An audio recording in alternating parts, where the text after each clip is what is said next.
La communauté d'Antioche se fait un plaisir de vous offrir cette nouvelle série. Nous vous souhaitons une excellente écoute. Puissiez-vous grandir dans votre compréhension de la grâce de Dieu.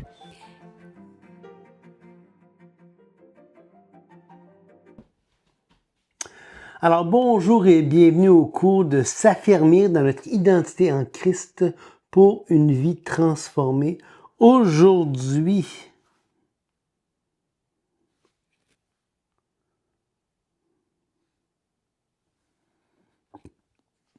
nous en sommes au cours numéro 18.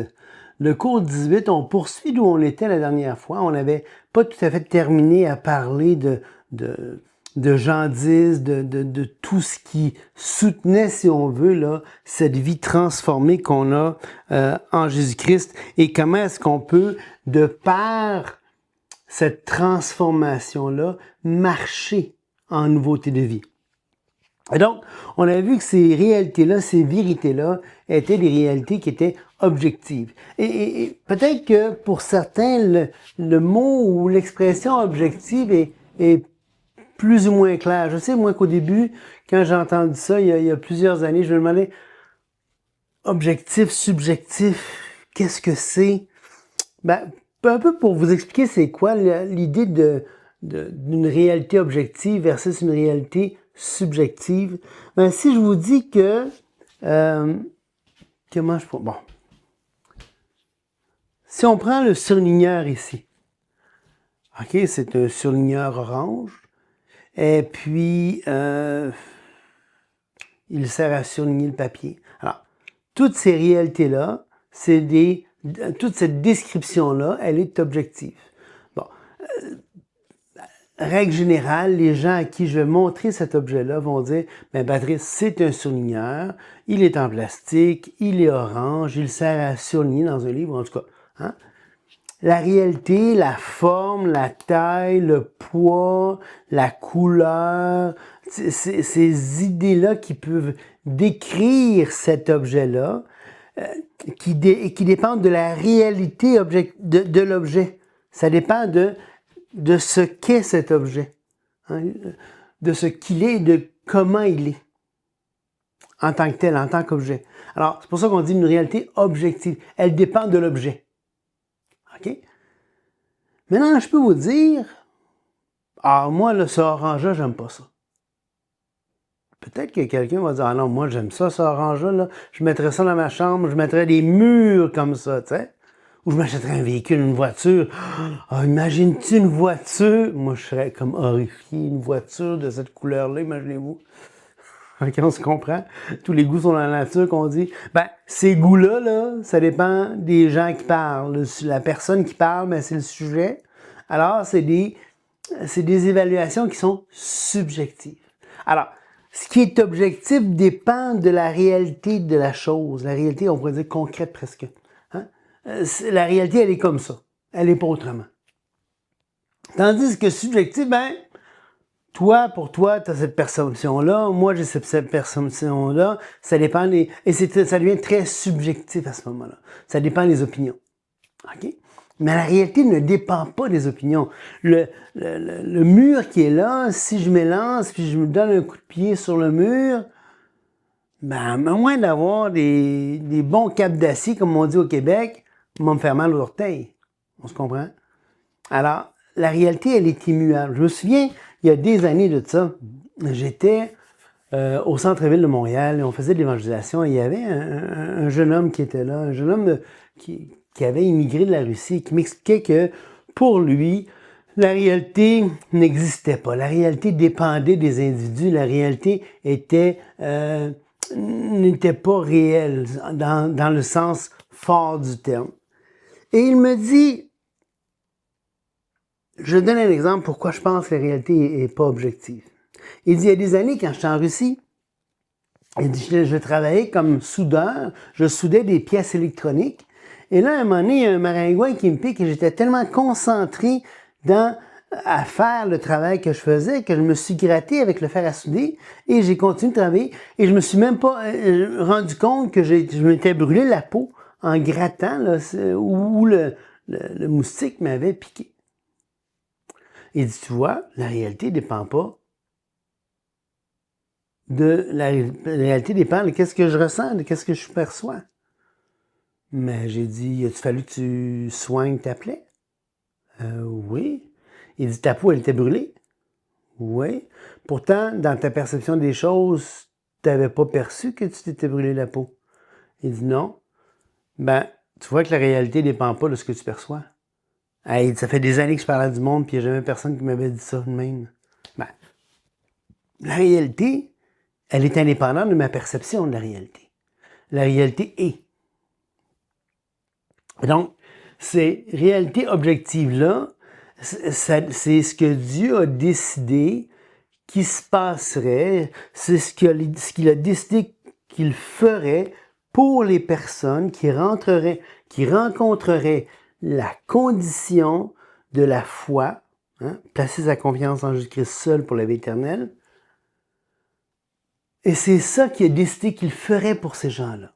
C'est une action unilatérale de Dieu parce que la personne a rencontré l'unique condition qui était de croire. Croire à la parole de l'Évangile et de reconnaître Christ comme sauveur, de l'accepter et ainsi de suite. Alors, ça, ce sont des réalités qui sont objectives. Ça ne dépend pas de ce que je ressens, ça ne dépend pas de ce que je pense. Ce sont des réalités qui sont objectives. Elles sont immuables parce qu'elles ne changent pas. Dieu ne change pas d'idée. Donc, elles sont acquises une fois pour toutes. Pourquoi acquises? C'est pas moi qui me les suis acquises. C'est Christ qui me les a acquises. OK? Et donc, ça, c'est important. Et comme on avait vu la dernière fois, c'est important de ne pas rester seulement théorique, dans la théorie des choses, mais marcher vers une expérience. Jésus, il est venu pour qu'on ait la vie et qu'on l'ait en abondance. Dans Jean 10a, Jean 10, 10a et Jean 10, 10b. Donc, la position, dans la réalité, on a la vie. Pourquoi on a la vie? Je l'ai expliqué la dernière fois. Parce qu'on a été unis à la résurrection, étant placé en Christ. Christ a été crucifié, a été enseveli et ressuscité des morts et monté au ciel. Eh bien, on l'accompagne, pour ainsi dire. On passe par là, nous aussi, dans le sens où est-ce que nous aussi, étant unis à lui, c'est comme si ça faisait partie de notre histoire, cette crucifixion-là. Et on est en nouveauté de vie parce qu'on est unis à celui qui est la vie. Ni plus ni moins. Et donc maintenant, on peut marcher dans ça et vivre avec abondance. OK? Donc, c'est important de comprendre que l'introduction aux provisions expérientielles, c'est quoi ça? Qu'est-ce qui fait qu'on peut avoir accès à cette marche en nouveauté de vie? Eh bien, c'est notre union avec Jésus-Christ. C'est cette union-là qui fait que on peut marcher en nouveauté de vie. Et donc, c'est les fondements qui sont importants. Les premiers fondements importants, mais c'est la paix de Dieu, la joie en Christ, l'espérance vivante, l'amour de Dieu, la consolation divine. Et on va voir que ça, c'est des fondements importants. La paix de Dieu, et on va les voir en détail, ces éléments-là. Peut-être qu'on peut d'ores et déjà regarder dans verset 22. Mais le fruit de l'esprit, c'est l'amour, la joie, la paix, la patience, la bonté, la bienveillance, la foi, la douceur, la maîtrise de soi. Donc, toutes ces choses-là, c'est tous des aspects qui sont extrêmement pratiques. Et on remarque que c'est le fruit de l'esprit. L'esprit produit ça en nous. Non pas sans notre concours. Ça veut dire quoi? Ça veut dire que je dois participer, je dois marcher dans ces choses. Le prédicateur qui est appelé à prêcher, peut-être un meilleur exemple, parce qu'on a tendance à croire que le prédicateur, que la prédication, c'est quelque chose à part, ça.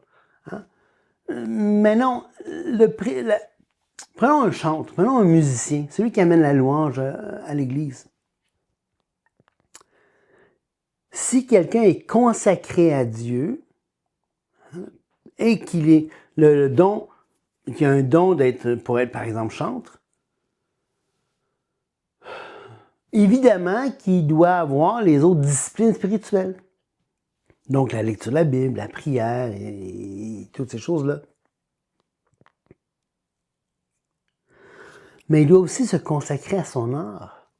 Donc, si c'est un guitariste, se consacrer à l'apprentissage de la guitare. Ça aussi, ça glorifie Dieu.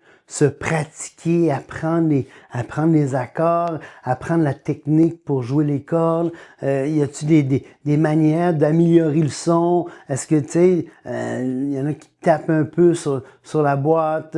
Et on voit toutes sortes de façons qu'on peut améliorer l'utilisation de cet instrument de musique-là pour qu'il soit encore... qu'il puisse encore plus glorifier Dieu dans l'action de jouer de la musique. De la même manière, pour un pianiste, le pianiste, il fait ses gammes, il pratique, il joue, il apprend la musique, se discipliner pour le temps, apprendre le temps, être rentré dans le temps par rapport à ceux qui chantent, par rapport aux autres musiciens sur la scène. Tout ça, le batteur qui apprend à vraiment avoir des drills de batterie, toute cette pratique-là, cet investissement de temps dans l'art, ça fait partie de l'apprentissage, ça fait partie aussi de la consécration à Dieu. Ce que je veux dire dans tout ça, ce que je veux vraiment prendre le temps d'expliquer, c'est que le fruit de l'esprit, comme on le voit, l'amour, la joie, la paix, la patience, c'est pas une baguette magique. C'est avec notre concours. Nous, on participe à ça. On participe, on marche dans ça, mais c'est pas magique, cette histoire-là. Je peux m'améliorer. C'est pour ça que Paul va parler de marcher de progrès en progrès. Ça veut dire je m'améliore, je progresse. Je suis de mieux en mieux capable d'aimer ceux qui m'entourent. De plus en plus, et c'est quoi Bon, c'est l'amour, la joie, d'être joyeux dans l'environnement où je suis placé, la paix, la patience, la bonté, la bienveillance. Toutes ces choses-là, c'est des dons de l'esprit, oui, mais ce sont les dons de l'esprit. Mais on peut grandir dans ça. Donc, la première chose qu'on voit dans ça, donc, la chose qu'on voit ici, tout de suite, c'est que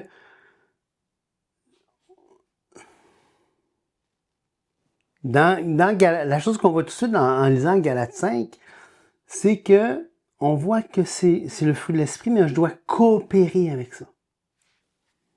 Donc, le premier fruit, c'est quoi? Ou en tout cas, avez-vous remarqué que le mot fruit ici, avez-vous remarqué que le mot fruit, dans le grec, le mot est singulier.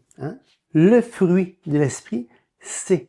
Alors, on peut presque visualiser chacun de ces éléments-là qui font partie de la liste que Paul, la liste des caractéristiques que Paul numère, la liste des caractéristiques du fruit de l'esprit.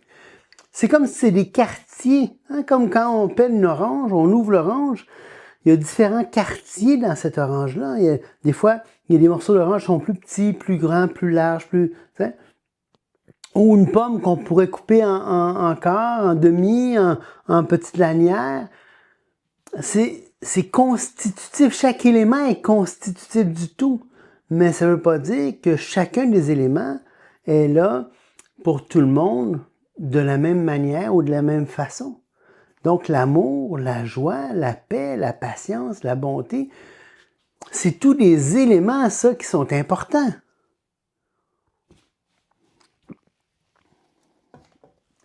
Mais on voit qu'ils peuvent être plus ou moins présents. Ça ne veut pas dire qu'ils sont complètement absents. Peut-être que parfois, c'est tout petit. On prenait l'idée d'un fruit. Dépendamment de la saison, ici, c'est l'automne, nos pommiers produisent. Un des pommiers a des belles pommes, l'autre pommier a des petites pommes. Elles sont petites, elles sont goûteuses, elles ne sont pas trop surettes. C'est comme si le pommier a fait des pommes mini, des petites pommes. Pas des pommettes, parce qu'elles n'ont pas le goût surette d'une pommette. Elles ont vraiment le goût d'une pomme mature, mais à un format réduit. Donc, c'est vraiment comique. Par contre, ce qui est intéressant, c'est qu'on a 2 pommiers. Un fait des grosses pommes, l'autre des plus petites pommes. Au début, tu sais, parfois, c'est des petites pommes vraiment qui n'ont pas comme poussé. Les fruits varient. Et dans quelques semaines, peut-être un mois, peut-être un mois et demi à peine, il n'y aura plus de fruits dans l'arbre. Bientôt, il n'y aura plus de feuilles même. On va pouvoir savoir à peine que c'est un pommier pendant une grosse partie de la saison. Parce que les fruits dépendent de la saison dans laquelle l'arbre est. Hein? Donc, c'est pour ça que c'est important de réaliser que la vie du chrétien, la vie du croyant, c'est la même chose. Il y a des saisons où les fruits sont moins apparents. Parfois, ils sont vraiment bien cachés, les fruits, mais ça ne veut pas dire qu'ils sont absents, ces fruits-là. Si la personne a reçu Jésus-Christ comme sauveur, le Saint-Esprit est dans cette personne-là est le temple du Saint-Esprit. Conséquemment, le Saint-Esprit dans la personne va produire du fruit. Maintenant, évidemment, ça dépend largement de la coopération de l'individu avec lui. Est-ce que la personne va collaborer avec l'Esprit de Dieu pour produire les fruits, ou est-ce qu'il va empêcher le Saint-Esprit de produire ces fruits-là, ou est-ce qu'il va vraiment collaborer? Puis un peu dans l'exemple qu'on donnait tantôt, avec le musicien qui va vraiment travailler son art, qui va vraiment faire grandir, faire croître son don à la gloire de Dieu, le prédicateur qui travaille sa voix, qui travaille la manière, l'homilétique qui est l'art et la science d'amener un message, qui prend le temps de bien apprendre à communiquer un message. Ça fait partie aussi de l'art qui se développe dans la vie du croyant, dans la vie d'un prédicateur, dans la vie d'un pasteur. Et il faut apprendre ça. Hein? Donc, et tout ça, c'est pour la grâce de Dieu, par la grâce de Dieu, pour la gloire de Dieu. Donc, le fruit de l'esprit, c'est l'amour, la joie, la patience. C'est intéressant parce que ici, Paul ne parle pas juste d'une obéissance qui est comme légale aux ordres divins, mais c'est une possession d'un fruit, puis c'est la manifestation de quelque chose qui va être produit dans le chrétien. Ça, c'est important. Vous savez, dans la vie chrétienne, on n'est pas là pour produire des boules de Noël. C'est l'expression, c'est l'illustration que j'utilise souvent. On n'est pas là pour produire des boules. Vous savez, une boule de Noël, les ornements de Noël, c'est magnifique, c'est beau. Tu as un arbre, tu as des choses qui sont attachées à l'arbre. Hein? Quand tu approches un arbre, si tu n'avais jamais vu un arbre de Noël avant, tu pourrais te demander, je sais pas moi, si un extraterrestre arrivait et voyait un arbre de Noël, il dit « Oh, c'est quelle sorte de fruit, ça? » Et il voudrait goûter aux fruits. Ça nourrira pas grand-chose, à moins qu'il soit verrovore, qui mange du verre ou qui mange du métal, ou je sais pas, plastivore. Hein?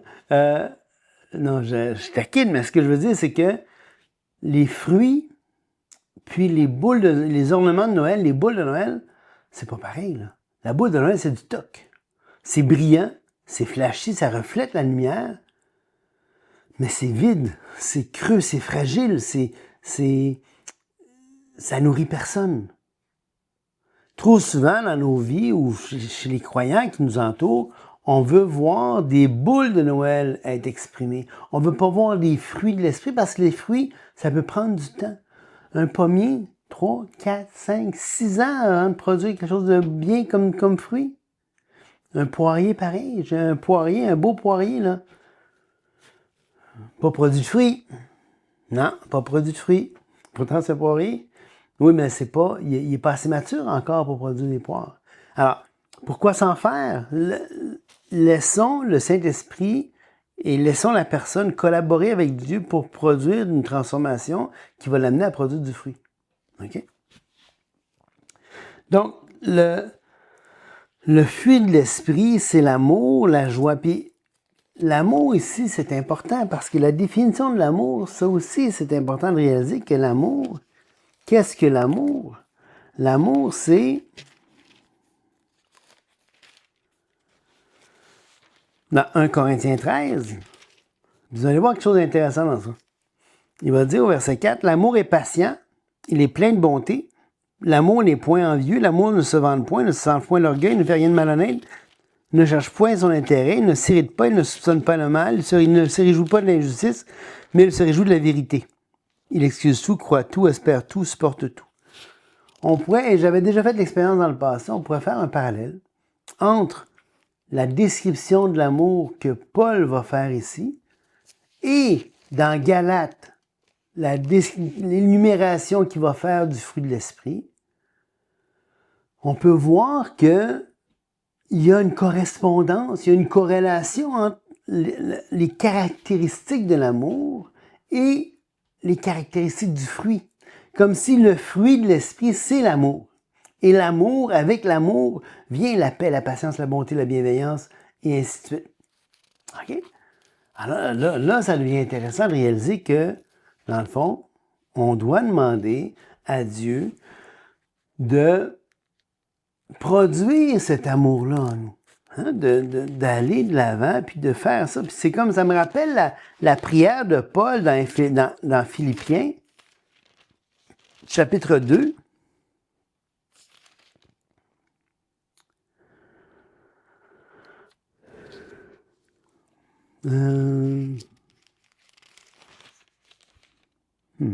Non. Philippiens 1,9, excusez-moi. Paul va dire, mais au verset 8, il va dire, car Dieu m'est témoin et que je vous chéris tous avec la tendresse de Christ, c'est ce que je demande dans mes prières, c'est que votre amour augmente de plus en plus en connaissance et en pleine intelligence, pour le discernement des choses les meilleures, afin que vous soyez purs et irréprochables pour le jour de Christ. Alors, Paul ici, il prie pour que les Philippiens, pour que l'amour des Philippiens augmente de plus en plus de deux façons. Comme c'était les deux rives d'une rivière, hein, une rivière, c'est borné par deux rives, et les deux rives, c'est d'un côté la connaissance, et là on parle de la connaissance profonde de la parole de Dieu, et la pleine intelligence, on pourrait comparer ça à la connaissance des autres autour de nous. Cet amour qui cherche à connaître l'autre. Et là, Paul veut que cet amour-là augmente en connaissance et qu'il augmente en pleine intelligence. On doit augmenter dans notre recherche, dans notre compréhension de la parole de Dieu, et on doit aussi augmenter dans notre recherche, notre compréhension et notre connaissance de l'autre autour de nous. OK? Alors ça, c'est vraiment important. Et ça va produire justement la paix, la joie, l'espérance, l'amour de Dieu devrait être en premier, là, je l'ai mis l'amour ici, la consolation. Tout ça, c'est des éléments qui sont importants. Et après ça, dans la marche chrétienne, va venir la puissance du Saint-Esprit, va venir la victoire contre le péché, va venir la protection divine, va venir l'autorité spirituelle, la persévérance dans l'épreuve, on l'a vu tout à l'heure.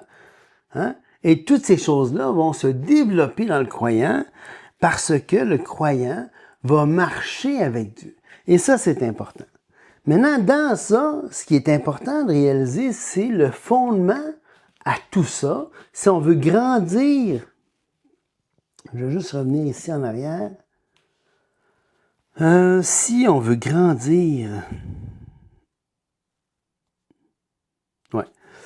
L'identité, c'est avoir la vie, c'est notre position. C'est une vie en abondance, dans Jean 10, on l'a vu. Et au prochain coup, on va parler du shalom de Dieu, de la paix de Dieu. Mais là, ce que je veux vraiment prendre le temps avec vous de voir, et peut-être que ce que je pourrais faire, c'est ramener ça ici. On va mettre ça ici comme ça. C'est que la croissance en Jésus-Christ dépend du matériau que tu vas offrir au Saint-Esprit. Okay? Et le matériau à offrir au Saint-Esprit, c'est pas tellement compliqué. Le matériau à offrir, c'est la parole de Dieu. C'est ça qu'il faut offrir. Mais quand je dis offrir, ça veut dire quoi? Ça veut dire que je vais me nourrir de la parole de Dieu. Je vais me nourrir de la parole de Dieu. Je vais me nourrir de la parole de Dieu. Je vais me nourrir de la parole de Dieu. Ça veut dire que je vais prendre du temps à lire les Écritures. Et là, c'est vraiment important de comprendre ça. Moi, il y a 3 façons que je lis l'Écriture. Je vais lire l'Écriture pour lire l'Écriture. Paul va dire à Timothée, applique-toi à la lecture. Il y a peut-être d'autres choses à lire, là, mais des choses qu'il devait lire, c'était la parole de Dieu, et en particulier à l'époque, l'Ancien Testament. Applique-toi à la lecture. Évidemment, aujourd'hui, on a le nouveau. On s'applique à l'ensemble des Écritures. Mais il faut vraiment prendre le temps. Négligez pas la connaissance de l'Ancien Testament. Sans l'Ancien Testament, le Nouveau Testament est un mystère. Vous allez penser comprendre ce qui est écrit. Mais si vous n'avez pas vraiment un fondement important dans l'Ancien Testament, je vous le dis, si votre fondement n'est pas ancré dans l'Ancien Testament, et en particulier dans le Pentateuque, les 5 premiers livres, après ça, les 12 livres historiques, vous allez avoir de la misère à comprendre le Nouveau Testament. Vous allez avoir de la misère à comprendre les psaumes, les livres poétiques, vous allez avoir de la misère à comprendre les prophètes. Si vous ne maîtrisez pas l'histoire de l'Ancien Testament, donc les 5 premiers livres plus les 12 livres suivants, donc les 17 premiers livres de la Bible, vous allez avoir de la misère à comprendre le reste de la Bible, incluant le Nouveau Testament. Lisez, lisez, lisez, lisez, lisez l'Ancien Testament. Je ne peux pas vous encourager assez à lire l'Ancien Testament. L'Ancien Testament, c'est fondamental pour avoir cette vision du monde que les premiers chrétiens avaient lorsqu'ils abordaient la lecture évidemment dans l'Ancien Testament, mais quand ils ont commencé à lire les évangiles, quand ils ont commencé à lire les épîtres, quand ils ont commencé à tout lire ça, je veux dire, l'Apocalypse est incompréhensible si on ne connaît pas l'Ancien Testament. Incompréhensible. Écoutez, on va tourner avec moi dans Luc. Parce que, et je vous dis ça parce que c'est la base de la croissance en Jésus-Christ. Il n'y a rien d'autre de plus important que de lire la parole de Dieu. Applique-toi à la lecture et en particulier, je dirais jamais assez souvent, l'Ancien Testament. L'Ancien Testament, il est fondamental, l'Ancien Testament.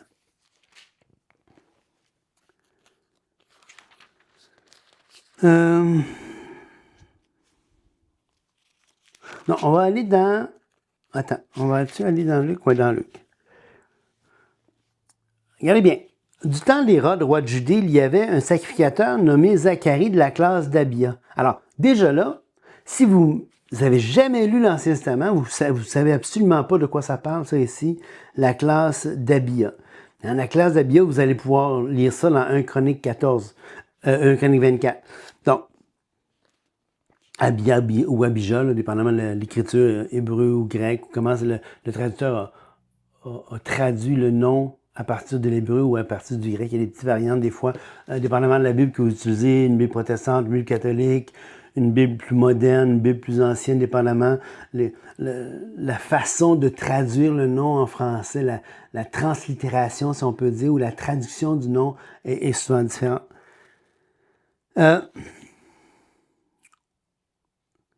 Tous deux étaient justes, donc il parle de Zacharie et de sa femme Élisabeth. Tous deux étaient justes devant Dieu, observant de manière irréprochable tous les commandements et toutes les ordonnances du Seigneur. Et là, il va dire, il y a un ange qui va apparaître à Zacharie au verset 11. Et l'ange va dire, ne crains point Zacharie, car la prière t'a été exaucée. Ta femme Élisabeth t'enfantera un fils et je lui donnerai le nom de Jean. Il sera pour toi un sujet de joie et d'allégresse. Alors, déjà là, on voit, premièrement, Zacharie est allé offrir de l'encens. Hein? Ça, tu vois ça dans l'Ancien Testament. Si tu ne comprends pas l'Ancien Testament, ou si tu n'as pas lu l'Ancien Testament, tu ne comprendras pas ce qui se passe ici dans le récit ici qui était en train d'être écrit. Mais ce qui est intéressant,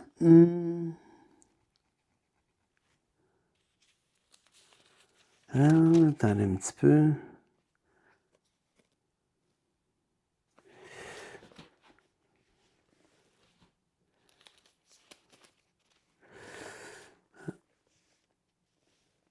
Le mari va dire, au verset 46, quand l'ange va venir à dire à Marie, écoute, tu vas avoir un enfant, attends-toi à avoir un enfant. Là, Marie va aller rendre visite à Élisabeth. Élisabeth l'enfant va, dans le ventre d'Élisabeth, donc Jean-Baptiste, va réagir à la venue de Marie. Et là, Marie va comme répondre avec ce qu'on appelle le cantique de Marie, au verset 46. Et Marie dit, « Mon âme exalte le Seigneur, et mon esprit se réjouit en Dieu mon Sauveur. » En passant, Marie avait besoin d'un sauveur. Hein? C'est clair dans ça. Marie n'était pas sans faute, n'était pas sans péché. Elle avait besoin d'un sauveur comme tout le monde. Parce qu'il a jeté les yeux sur la bassesse de sa servante, car voici désormais toutes les générations me diront bienheureuse, parce que le Tout-Puissant fait pour moi des grandes choses. Il va continuer ici, il dit, comme il avait dit au verset 55, comme il avait dit à nos pères envers Abraham et à sa postérité pour toujours. Et là, Marie demeura avec Élisabeth environ 3 mois, puis elle retourna chez elle. Alors, Marie, elle sait très bien, elle va relier la naissance de l'enfant aux promesses faites à Abraham. Où est-ce que c'est, ça, les promesses? Dans Genèse. Tu prends pas le temps de lire Genèse, tu comprends pas ce qui se passe avec Abraham, la promesse à Genèse 12, Genèse 15, et ainsi de suite. Les passages que Dieu promet quelque chose à Abraham. Si tu ne saisis pas ça, tu vas avoir la misère à comprendre ça ici. Okay? Donc, c'est pour ça qu'il faut s'appliquer. Il faut vraiment prendre le temps de lire la parole de Dieu, lire la Bible. Lire la Bible, lire l'Ancien Testament, lire le Nouveau Testament, certes. Mais, je vous le dis, si vous ne comprenez pas, si vous ne lisez pas l'Ancien Testament, vous ne comprendrez pas. Vous allez comprendre la moitié et peut-être moins que ça du Nouveau Testament. C'est un mystère. Il y a des choses que vous passez par-dessus. Et là, peut-être quelqu'un vous dit, oui, mais il y a juste le Nouveau Testament qui compte. Non, c'est pas vrai. C'est pas vrai. Le Nouveau Testament est bâti sur l'Ancien. Dans Matthieu,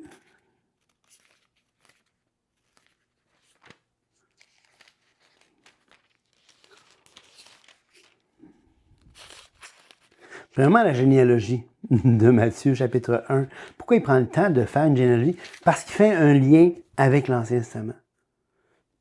C'est un lien important. Et là,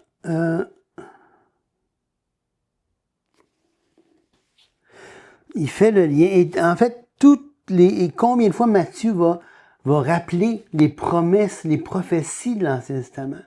On ne peut pas comprendre le Nouveau Testament si on ne maîtrise pas l'Ancien Testament. Maintenant, c'est pas grave si vous ne le maîtrisez pas tout de suite. Hein? Imaginez-vous que souvent on parle d'une... vous savez, c'est quoi l'herméneutique? L'herméneutique, c'est comment étudier la Bible. L'art et la science d'interpréter, de bien comprendre la Bible. Okay? C'est un art parce que... C'est une science parce qu'il y a des règles, il y a des choses qu'il faut tenir compte. Puis c'est un art mais parce que la personne qui pratique cet art-là, si elle le fait bien, un peu comme tous les artistes, j'ai parlé de musiciens, j'ai parlé de rhéteurs, de pasteurs qui vont apprendre à parler, à faire des homélies par l'homilétique, qui est l'art et la science d'amener des prédications. Là, c'est l'herméneutique, c'est l'art et la science d'interpréter ou de bien comprendre les Écritures. Et donc, quand on aborde l'herméneutique, il y a un principe intéressant qui s'appelle la roue herméneutique ou d'autres parlent d'une spirale herméneutique. Pourquoi la roue? Parce que quand tu commences, je vais vous expliquer les deux, là, la spirale. Je préfère l'image de la spirale. Parce que quand tu abordes premièrement l'Ancien Testament puis le Nouveau Testament, c'est comme un cercle que tu fais. La première fois que tu vas lire ça, tu vas être surpris. Il y a plein de choses que tu ne comprendras pas.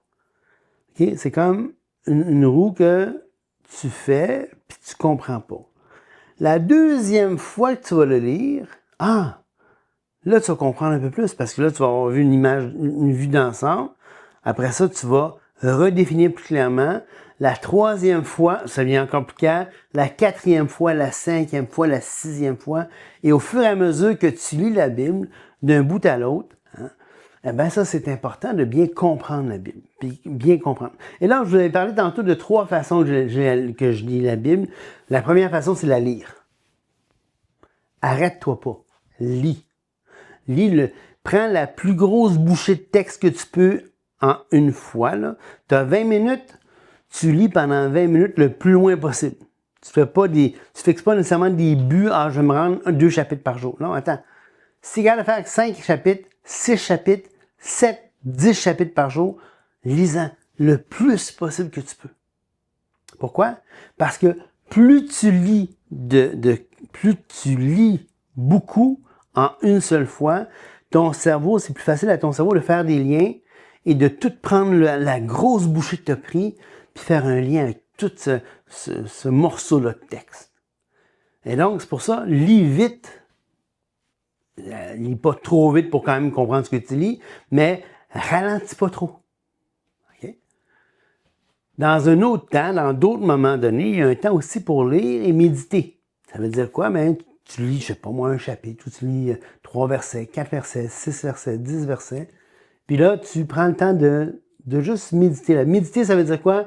Tu prends le verset puis tu le remâches, tu le ressasses, tu le ressasses, tu le remâches, tu le ressasses, tu réfléchis, tu pries. Qu'est-ce que ça veut dire, Seigneur? Explique-moi ce passage-là, je suis pas sûr de le comprendre. Explique-moi. Et ainsi de suite. Donc, tu le rumines, tu le remâches, tu le rejases. Hein? Et là, donc, lire d'un coup, mais aussi lire, tu lis plus lentement. La troisième façon, mais c'est encore plus lentement. Tu vas prendre un verset, un texte, un bride de choses. Puis là, tu vas vraiment, vraiment prendre le temps de faire. Moi, ce que je fais, c'est je fais l'exégèse. J'essaie de la lire. Si tu connais pas le grec, si tu connais pas, ben écris la phrase, écris le verset. Va chercher les mots dans le dictionnaire, même en français. Essaie de comprendre comment la phrase fonctionne, le verbe, où est-ce qu'il est le verbe, c'est quoi le verbe, c'est quoi le sujet de la phrase, c'est quoi le complément de la phrase. Essaie de décortiquer la grammaire puis la syntaxe de la phrase, essaie de comprendre le plus possible cette phrase-là, ce que ça veut dire. Si les phrases sont plus longues, ben prends une feuille, écris-les, puis va chercher l'information. Si tu as accès au dictionnaire grec ou aux outils qu'on a de grec et des bureaux aujourd'hui, va chercher les définitions. Alors, c'est une étude plus lente encore. Rapide, plus lente, très lente, parce que là, tu prends vraiment le temps de bouchée par bouchée, de comprendre. Tu pries Dieu en même temps que tu décortiques, tu vas chercher un dictionnaire, tu essaies de voir. C'est correct, le dictionnaire français, les traducteurs l'ont traduit en français, ils sont autant des experts dans la langue de traduction, dans la langue originale que dans la langue de traduction. La langue de traduction, c'est le début français, mais c'est le français. Alors, ils doivent aller chercher les mots, les bons mots, les bonnes grammaires. Alors, il y a des raisons pourquoi le traducteur a fait ça. Plus tard, si vous allez vraiment plus loin, si vous apprenez le grec, si vous apprenez l'hébreu, et là, vous devenez traducteur vous-même, ben vous pourrez voir encore mieux si ça fit, si d'après vous, c'est une bonne traduction. Sinon, ben vous pouvez aller chercher différentes traductions. Comparez les traductions, prenez le temps d'écrire. Aujourd'hui, ça va vite avec le copier-coller dans Word. Mettons, tu vas dans un logiciel de Bible, en ligne, tu vas chercher un verset, tu le copies, Mais là, le problème, c'est que si tu le copies, c'est facile de faire copier-coller, tu peux en faire des centaines de même en pas long. Mais tu prends pas le temps il y a quelque chose ou soit de le recopier, ou soit de le réécrire à la main. Il y a quelque chose de plus fondamental à ça. Okay? Et ça, c'est vraiment quelque chose d'important pour former puis forger ton caractère. Parce que la Bible dit que qu'on doit être rempli de la parole de Dieu, puis la Bible dit qu'on doit être rempli du Saint-Esprit, et la conséquence des deux dans Colossiens 3,16, dans Éphésiens 5,18, quand vous lisez tout de suite après ça, vous allez voir que c'est essentiellement la même chose. Ça développe quelque chose en vous. Mais le Saint-Esprit a besoin du matériau, et ce matériau-là, c'est la parole de Dieu. Là-dessus, je vous laisse, puis on se voit la prochaine fois. Que Dieu vous bénisse abondamment. Abonnez-vous à notre page, partagez nos ressources et soyez grandement bénis dans votre foi en Jésus-Christ.